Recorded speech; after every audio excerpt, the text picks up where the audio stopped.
It's 10:45 and this is Observer Radio News. Good morning, I'm Tara Losinksi. It's 10 o'clock and sunny outside our East York studios. In the news, Toronto businessman Nassim Gilani will testify before House of Commons today about his business dealings with former MP Rahim Jaffer. Gilani plans to contradict Jaffer's earlier claim that their business relationship ended in September. He will also present paperwork to prove it. Jaffer is under parliamentary review for allegations of lobbying the government to get contracts for businesses he represents. Omar Khadr will appear in a military court today at the U.S. Naval Prison in Guantanamo Bay, Cuba. According to a lawyer involved in the case, Khadr's lawyers will be discussing a plea bargain that could include repatriation to Canada. This is the second time Khadr's lawyers are trying to get him home instead of going to a prison in the U.S.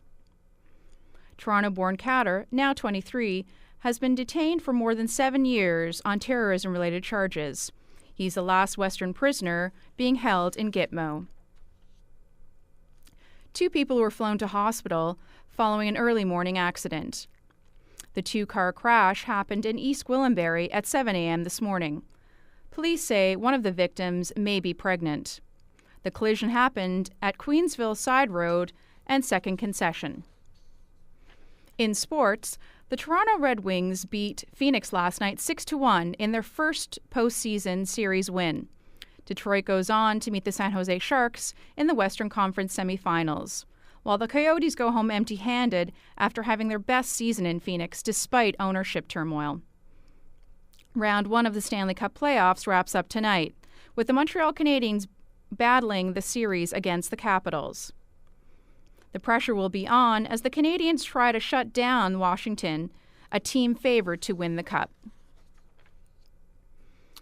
For soccer fans, there's something special in the CBC atrium today. The FIFA World Cup trophy is in town, and 3,000 lucky ticket holders will get a chance to take pictures with it. But hands off, because only heads of state and World Cup team winners get to touch it. Toronto is the only Canadian stop for the trophy's world tour. In entertainment news, Canadian actor Paul Gross gets to celebrate twice this Friday. It's his 51st birthday and the premiere of his latest film, Gunless. It's his first movie since writing, directing, and acting in the First World War epic Passchendaele. Gross is happy not to be shouldering the pressures of another film like that. Passchendaele won 5 Genies in 2009. Gunless is a Western and a comedy about American character, the Montana Kid, who wanders into Canada circa 1880. Secrets of a Black Boy wrapped up with its final show at the Music Hall. Many people came out to support and help celebrate its successful run. The play explores the lives of the African-Canadian boys and slowly unravels the secrets that haunt them. The playwright, Darren Anthony, hopes Secrets of a Black Boy will inspire young people to share their own stories through theater.